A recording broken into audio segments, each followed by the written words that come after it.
ঢাকা বিশ্ববিদ্যালয়ের ছাত্রদল বিএনপি নেতা ফজলুর রহমানের ফাঁদে পড়েছে।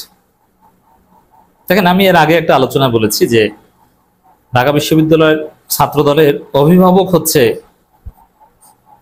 ফজলুর রহমান। কিভাবে? সাংগঠনিক অভিভাবক। ছাত্রদলের গঠনতন্ত্রে আছে তাদের সাংগঠনিক অভিভাবক বিএনপি চেয়ারপারসন, আর বিএনপি চেয়ারপারসন উপদেষ্টা ফজলুর রহমান। এর মানে ছাত্রদলের দাদা, আব্বার আব্বা। চেয়ারপারসন হচ্ছে ছাত্রদলের আব্বা, আর তার আব্বা হচ্ছে ফজলুর রহমান, দাদা। এর মানে বাপের চাইতেও বেশি সম্মানিত, মুরব্বী হিসাবে তো অ্যাটলিস্ট বেশি সম্মানিত। আর দাদার যদি টাকা পয়সা থাকে তাহলে তো বাপের চাইতে সম্মানিত। যেমন অনেক বাপ তার টাকা পয়সা কম, ওই দাদার বাড়ি গাড়ি শিল্প ওইগুলোই বাপ পেয়েছে, ওইগুলো আবার নাতি পায়। তখন কিন্তু দাদা জীবিত থাকলে দাদার মূল্য বেশি। যে দাদা যদি নাতিকে দু একটা বিল্ডিং গাড়ি টাড়ি কিনে দেয় তাহলে হলো, কিন্তু বাপ চাইলেও পারবে না, কারণ দাদা তো জীবিত, এখনো কোম্পানির চেয়ারম্যান দাদা। তা ফজলুর রহমান হচ্ছে বিএনপির ওই টাইপের দাদা ছাত্রদলের। এখন সোফার আমি যখন রেকর্ড করেছি সেই পর্যন্ত, বহিষ্কার করলে দ্যাটস ডিফারেন্ট। এখন দেখেন, ফজলুর রহমানকে প্রথমে শোকজ করেছিল মূলত ডাকসু নির্বাচনকে কেন্দ্র করে। কারণ ঢাকা বিশ্ববিদ্যালয়ে উত্তাল, ঢাকা বিশ্ববিদ্যালয়ে ফজলুর রহমানকে অবাঞ্ছিত ঘোষণা করা হয়েছে, তাকে জুতা মারা হয়েছে, পুষ্পোত্তলিকে দাহ করা হয়েছে ঢাকা বিশ্ববিদ্যালয়ে ছেলেরা করেছে। এমনকি তার বাসার সামনে যারা গিয়েছে তারাও ঢাকা বিশ্ববিদ্যালয়ের ছেলে অনেকে। তো সেই জায়গায় যদি বিএনপি থেকে তাকে বহিষ্কার না করা হয় বা ব্যবস্থা না নেওয়া হয়, তাহলে ডাকসুতে ছাত্রদলের অবস্থা তো শোচনীয় হবে, এটা বিএনপি মনে করেছে, যার ফলে শোকজ করেছে। কিন্তু আবার দেখছে না, শোকজ করলে আবার তারেক রহমান উদ্দেশ্য তো সফল হচ্ছে। তারেক রহমান চেয়েছে যে আওয়ামী লীগের লোকজন যেন বিএনপির পক্ষে ঝাঁপিয়ে পড়ে, সেটাই হয়েছে। ফজলুর রহমানের পক্ষে ছাত্রলীগের সাবেক সভাপতি সেক্রেটারি, ঢাকা বিশ্ববিদ্যালয়ের ছাত্রলীগের সাবেক সভাপতি সেক্রেটারি, পালাতক সবাই ফজু পাগলার পক্ষে ঝাঁপিয়ে পড়েছে। এর মানে তারেক রহমান এটাই চেয়েছে, এটাই হয়েছে। এখন ফজু পাগলাকে বহিষ্কার করলে কেমন হয়, এই জন্য 24 ঘন্টা সময় বাড়িয়ে দিয়েছে। আবার তারেক রহমানের নির্দেশে ফজলুর রহমানের পক্ষে কিশোরগঞ্জে মিছিল হয়েছে, এবং প্রথমে দেখলাম যে ছাত্রদলের নেতারা অনেকে বলছে না ফজলুর রহমানকে ছাড় দেওয়া হবে না, 5 আগস্ট বা জুলাই বিপ্লবের এগুলো নিয়ে কোনো ছাড় দেওয়া হবে না। কিন্তু তার কিছুক্ষণ পরেই দেখলাম যে না, যে কিশোরগঞ্জে মিছিল হয়েছে বলছে না একজন বীর মুক্তিযোদ্ধা, তার সম্পর্কে অবমাননা সহ্য করা যায় না, তিনি মুরব্বী মানুষ, তাকে কিছু বলা যাবে না। বিএনপির লোকজন সে বক্তব্য দেওয়া শুরু করেছে, এবং কিছুক্ষণ যেতে না যেতেই ছাত্রদল সেই ফজলুর রহমানের ন্যারেটিভ গ্রহণ করেছে। কি ফজু পাগলা যেটা বলছে, ফজু পাগলা কি বলছে যে জামাত শিবির এরা স্বাধীনতা বিরোধী, অতএব আমি তাদের বিরুদ্ধে বলেছি। ছাত্রদলের ভিপি প্রার্থী সাবেক শিবির তামিরুল মিল্লাতের সাবেক মেধাবী ছাত্র, ইসলামিক স্টাডিজের ভালো ছাত্র, আলেম মাওলানা আবিদ, এই মাওলানা আবিদ বলছে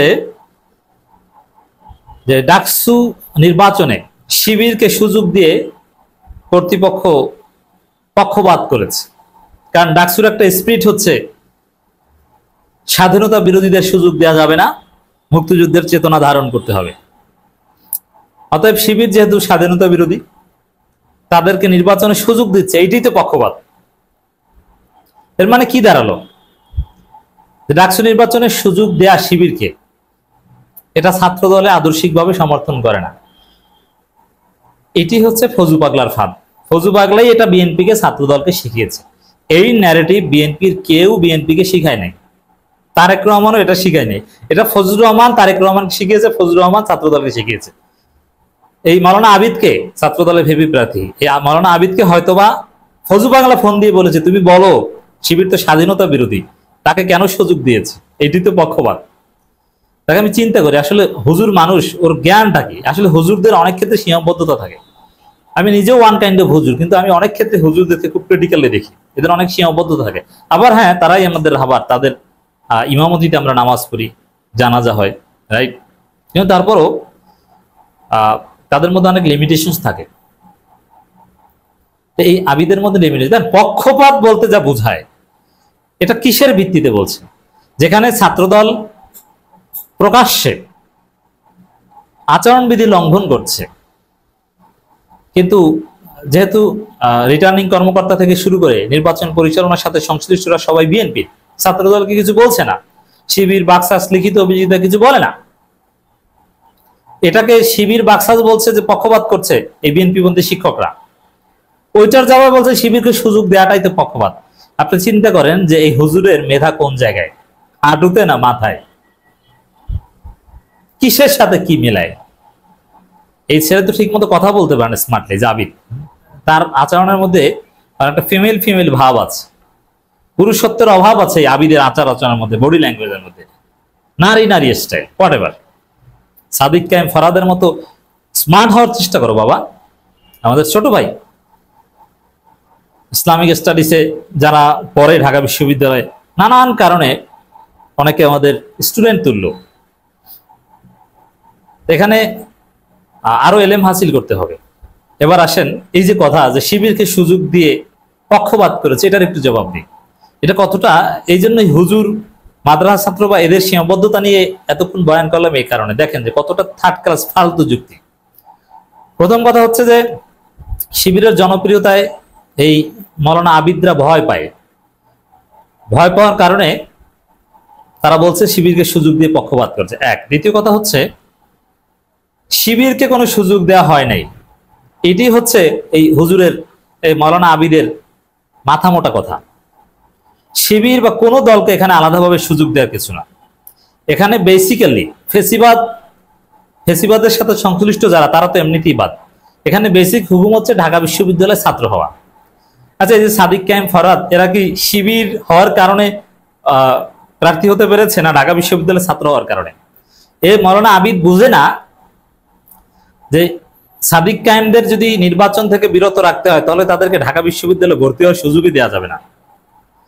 যেমন ওই যে পরিবেশ পরিষদ বা এদের কথাও যদি বলি, এখানে আপনি যদি শিবিরকে ঠেকাতে চান যে না সাদিককে আমরা নির্বাচন করতে পারবে না, তাহলে আগে এই ছেলে যদি আইনের ছাত্র হতো, এই মৌলানা আবিদ যদি আইনে পড়তো, তাহলে এই মাথা মোটা কথা বলতো না।